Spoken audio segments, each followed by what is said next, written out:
जय हिंद दोस्तों। तो देखिए, जो लोग यूपी पुलिस में एसआई वैकेंसी का इंतजार कर रहे थे, तो एसआई का वैकेंसी जो है निकाल दिया गया है। और ये कब निकाला गया है? तो 12 अगस्त 2025 को नोटिफिकेशन आउट हो गया है। ठीक है, तो इसमें जो है अलग अलग तरह की वैकेंसी निकाला गया है। पुरुष महिला के लिए अलग अलग है। कुछ ऐसे वैकेंसी है जिसमें सिर्फ महिला भर सकते हैं, कुछ ऐसे वैकेंसी है जिसमें सिर्फ पुरुष भर सकते हैं। योग्यता भी मिनिमम रखा गया है। ठीक है, आयु सीमा भी ठीक ठाक रखा गया है और सीटों की संख्या इस बार अच्छा खासा है। अगर यदि कोई भी वैसे व्यक्ति जो इस फार्म को भरना चाहते हैं, इस फुल नोटिफिकेशन को देख लें, समझ लें, उसके बाद आप इस फार्म को भरेंगे। ठीक है, इसमें जो है कुछ एक्स्ट्रा क्वालिफिकेशन के तौर पर भी कुछ रखा गया है, उनको अच्छा वैल्यू मिलेगा, तवज्जो मिलेगा। ठीक है, जो नॉर्मल ग्रेजुएशन किए हैं उसके साथ में कुछ अगर यदि एडिशनल क्वालिफिकेशन जो रखा गया है वो होगा तो उसमें भी थोड़ा सा फायदा आपको मिलेगा। एग्जामिनेशन फी कितना रखा गया है, किस प्रक्रिया के माध्यम से परीक्षा होगा, सिलेबस इसका क्या रहने वाला है, सारा जानकारी हम लोग इस वीडियो में देखेंगे और समझेंगे। तो चलिए हम लोग शुरू कर लेते हैं। यहाँ पर देखिए, आपको हम बता दिए कि ये जो वैकेंसी निकाला गया है 12 अगस्त को, इसका जो है नोटिफिकेशन जारी कर दिया गया है। यहाँ पे देखिए क्या लिखते हैं, उत्तर प्रदेश पुलिस भर्ती एवं प्रोन्नति बोर्ड के मुख्यालय पुलिस के महानिदेशक ने निम्न पदों पर अधियाचना प्राप्त हुई है। ठीक है, जिसमें से पहला में क्या है, उप निरीक्षक नगर पुलिस, जिसमें पुरुष महिला दोनों भर सकते हैं। उसके बाद देखिए प्लाटून कमांडर पीएससी, इसमें पुरुष भर सकते हैं। उप निरीक्षक सशस्त्र पुलिस, इसमें पुरुष भर सकते हैं। उसके बाद देखिए प्लाटून कमांडर उप निरीक्षक विशेष सुरक्षा बल, जिसमें पुरुष भर सकते हैं।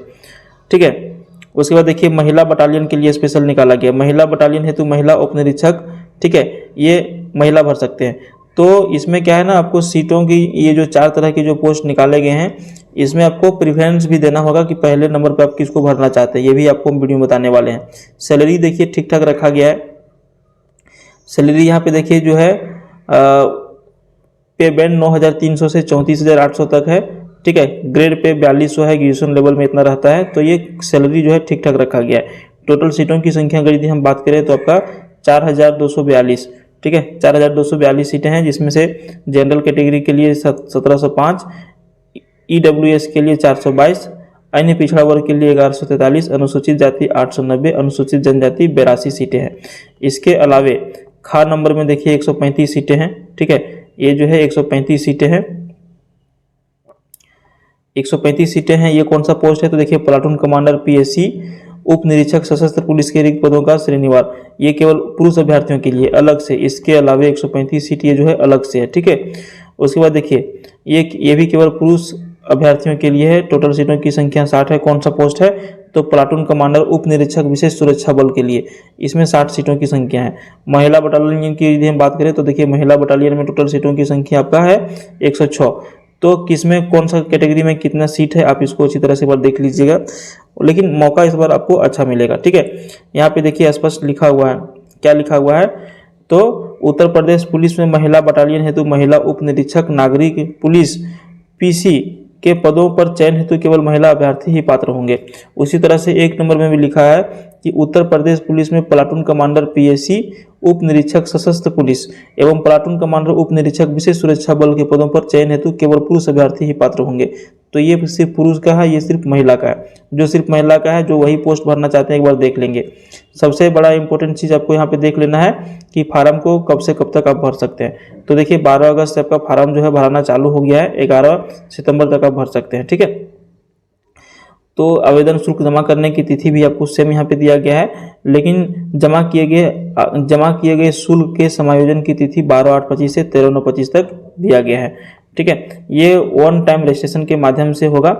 इसमें जो है आपको भरने का जो फार्म भरने का जो विधि रहेगा, ऑनलाइन आप कर सकते हैं कहीं से भी जा करके, लेकिन वेबकैम के माध्यम से आपका लाइव फोटो उसमें खींचा जाएगा।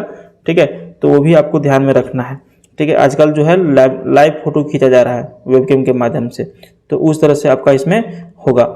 आवेदन शुल्क देखिए, आवेदन शुल्क जो है यहाँ पे रखा गया है, जनरल, ईडब्ल्यूएस, अन्य पिछड़ा वर्ग के अभ्यर्थी के लिए 500 रुपये रखा गया है। यहाँ पे अनुसूचित जाति, अनुसूचित जनजाति यानी कि SC/ST के लिए 400 रुपये रखा गया है। यहाँ पे कौन कौन इस फार्म को भर सकते हैं? तो भर्ती के लिए आवश्यक पात्रता जो होना चाहिए, कोई भी वैसे व्यक्ति जो भारत के नागरिक हैं, किसी भी स्टेट के रहते हैं, तो आप इस फार्म को भर सकते हैं। ठीक है, लेकिन आरक्षण आपको मिलेगा जो उत्तर प्रदेश के लोकल निवासी हैं, उत्तर प्रदेश के स्थानीय निवासी है, आरक्षण सिर्फ उन्हीं लोगों को मिलेगा। तो ये भी आप हो गया कि कौन कौन भर सकते हैं, तो सारे लोग भर सकते हैं जो भारत के नागरिक हैं। उसके अलावे भी यहाँ पे कुछ शरणार्थी लोग जो हैं, ठीक है, अलग अलग देश के हैं शरणार्थी लोग, वो लोग भी फार्म को भर सकते हैं अगर यदि कोई बाहर के व्यक्ति हैं, ठीक है। तो आप इसको थोड़ा सा देख लीजिएगा, जो इंडिया के नागरिक नहीं हैं उनके लिए ये चीज़ लिखा गया है, तो बाहर के हैं वो आप पढ़ लीजिए इसमें कैसे कैसे आप भर सकते हैं, ठीक है। शैक्षणिक अर्हता क्या रखा गया है? शैक्षणिक अर्हता सिंपली आपका ग्रेजुएशन पास होना चाहिए। कोई वैसे व्यक्ति जो अपेयर्ड या फिर अपेयरिंग है उनको परीक्षा में सम्मिलित होने के लिए नहीं दिया जाएगा, ठीक है। वो अभ्यर्थी पात्र नहीं है फार्म भरने के लिए। तो जिनका स्नातक कंप्लीट हो गया है वही इस फार्म को भरे। उसके बाद देखिए अधिमानी अर्हताएं, ठीक है, यही इसी के बारे में हम बता रहे थे। अधिमानी अर्हता क्या होता है? देखिए अधिमानी अर्हता क्या होता है ना, कि जो एडिशनल क्वालिफिकेशन के तौर पर होता है वो, अगर यदि कोई व्यक्ति DOE SCC या फिर NIELIT सोसाइटी से कंप्यूटर में वो स्तर का प्रमाण पत्र लिया हो, तो इसमें जो है कुछ आपको अलग प्रकार से मेरिट लिस्ट में आपको नंबर दिया जाएगा, ठीक है। प्रादेशिक सेना में न्यूनतम 2 वर्ष की अवधि तक सेवा की हो, कोई भी जो डिफेंस सेक्टर में पहले से 2 वर्ष की सेवा किए हों उनके लिए भी थोड़ा सा वैल्यू अलग मिलेगा। राष्ट्रीय कैडेट कोर का B प्रमाण पत्र प्राप्त किया हो उनके लिए भी अलग से जो है वैल्यू मिलेगा। एक से अधिक अधिमानी अर्हता रखने वाले व्यक्ति को केवल एक ही अधिमानी अर्हता का लाभ प्राप्त होगा, ठीक है। चलिए ये आप समझ गए। उसके बाद हम लोग बात करते हैं कि इसमें जो है आयु सीमा कितना रखा गया है, ठीक है। तो आयु सीमा देख लीजिए, पुरुष महिला और दोनों के लिए, ठीक है। उप निरीक्षक नागरिक पुलिस पुरुष महिला तथा महिला बटालियन हेतु महिला उप निरीक्षक के लिए यहाँ पर जो है वैसे अभ्यर्थी जो 1/7/2025 को जिनका उम्र जो है 21 वर्ष हो गया है, ठीक है, और 28 वर्ष की आयु प्राप्त ना की हो, यानी कि जिनका डेट ऑफ बर्थ 2/7/1997 से लेकर के 1/7/2004 के बीच का है, वो फार्म को भर सकते हैं, बाकी नहीं भर सकते हैं। 21 वर्ष मिनिमम और 28 वर्ष मैक्सिमम, ठीक है। प्लाटून के लिए भी सेम चीज़ है, 21 वर्ष और 28 वर्ष, ठीक है। उसके बाद देखिए जिनको छूट मिल रहा है, छूट मिलने वाले में से कौन कौन है, परंतु यह कि इस भर्ती में आयु छूट दिए जाने वाले उत्तर प्रदेश शासन के शासनादेश, ठीक है, मात्र इस भर्ती हेतु निर्धारित आयु सीमा में सभी वर्गों के अभ्यर्थियों के लिए अपवाद स्वरूप एक बार के लिए 3 वर्ष की छूट दी जाएगी, ठीक है। सभी लोगों के लिए, सभी तरह के कैटेगरी के लिए 3 वर्ष की आयु सीमा में छूट दी जाएगी, तो ये भी आप ध्यान रखेंगे, ठीक है। जिनका उम्र 28 साल हो गया है वो 3 वर्ष बढ़ा करके फार्म को भर सकते हैं। हालांकि एक बार आप इसको अच्छी तरह से नोटिफिकेशन में जाकर के पढ़ लीजिए कि जो हम बता रहे हैं ये सही है कि नहीं है, ठीक है। हो सकता है कि समझने में कभी कभार आगे पीछे हो जाता है, ठीक है।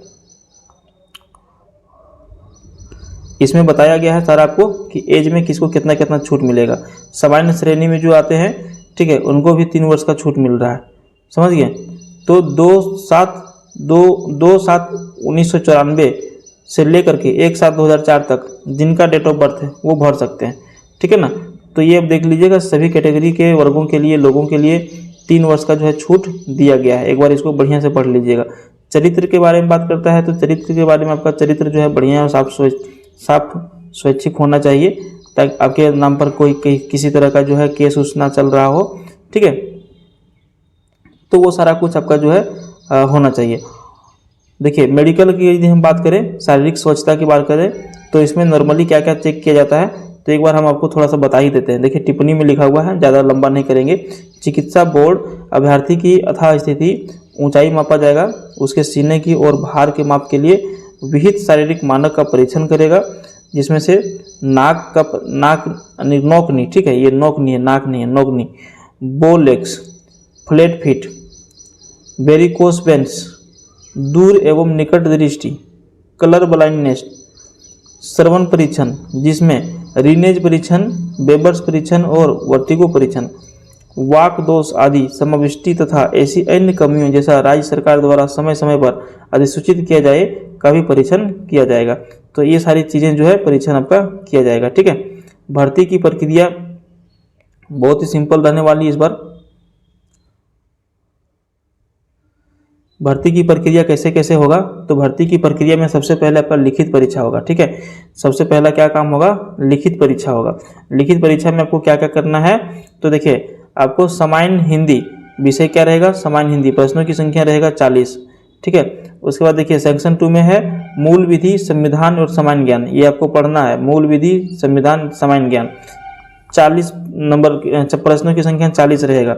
सेक्शन 3 में संख्यात्मक व मानसिक योग्यता 40 नंबर का रहेगा। सेक्शन 4 में मानसिक अभिरुचि परीक्षा, बुद्धिलब्धि परीक्षा, तार्किक परीक्षा 40 नंबर का रहेगा। इसमें अधिकतम एकक 100 का नंबर रहेगा। ठीक है। तो सबसे पहले आपका लिखित परीक्षा होगा, और यह जो परीक्षा होगा आपका OMR के ऊपर होगा। ठीक है। कैसे होगा, OMR लिखित परीक्षा, यानी कि इसमें CBT बहुत परीक्षा क्या होता है, CBT के माध्यम से होता है, इसमें OMR के माध्यम से होगा लिखित परीक्षा, टिक मारने वाला। समझिए। देखिए लिखित परीक्षा जो आपका होगा उसमें से क्या होगा कि 2 घंटा का आपको समय मिलेगा, 120 मिनट का, जिसमें प्रश्नों की कुल संख्या होगा 160। ठीक है। लिखित परीक्षा के 4 भाग होंगे, 4 सेक्शन होंगे। लिखित परीक्षा OMR के उत्तर पत्रक पर होगी। प्रत्येक प्रश्न के उत्तर हेतु 4 विकल्प होंगे। अभ्यर्थी को उनमें से किसी एक विकल्प को चुनना है जो कि प्रश्न का सही उत्तर हो। समझ गए। इसमें और भी कुछ कुछ चीज़ें दिया हुआ है, OMR के बारे में विशेष सूचना दिया गया है, तो बहुत लंबा वीडियो हो जाएगा। तो पहले हम लोग फार्म भरने के बारे में बात कर लेते हैं, फिर हम लोग एक अलग से एक वीडियो बना देंगे जिसमें परीक्षा कैसे होगा, उसका सिलेबस क्या रहेगा। ठीक है। तो यहाँ पे देखिए सब कुछ सिलेबस वगैरह के बारे में भी आपका विशेष रूप से दिया गया है। हम लोग बात कर लेते हैं कि शारीरिक मानक परीक्षा कैसे कैसे क्या क्या होगा, कितना होना चाहिए। तो देखिए पुरुष की हम यदि बात करें ऊंचाई के बारे में, तो जो सामान्य कैटेगरी और OBC वाले जो लोग हैं, ठीक है, उनके लिए 168 सेंटीमीटर हाइट होना चाहिए। जो SC ST वाले लोग हैं उनके लिए 160 सेंटीमीटर का हाइट होना चाहिए। सीना की यदि हम बात करें तो सीना में देखिए कम से कम आपका 79 सेंटीमीटर बिना फुलाए होना चाहिए, और 5 सेंटीमीटर अगर यदि आप फुलाते हैं तो 84, यानी कि आपको किसी भी हाल में 5 सेंटीमीटर सीना आपका फुलाना है। अगर यदि 79 से कम सीना रहता है तो आप रिजेक्ट हो जाएंगे। ठीक है। ST SC के लिए 77 सीना होना चाहिए, फुला करके 82 होना चाहिए। यहाँ पे स्पष्ट लिखा हुआ है कि न्यूनतम 5 सेंटीमीटर सीने का फुलाव जो है अनिवार्य है। महिला अभ्यर्थी के लिए देखिए 152 सेंटीमीटर हाइट रखा गया है, और ST SC के लिए 147 सेंटीमीटर रखा गया है। महिला अभ्यर्थी के लिए मैंडेटरी है 40 किलो वजन होना जरूरी है। ठीक है।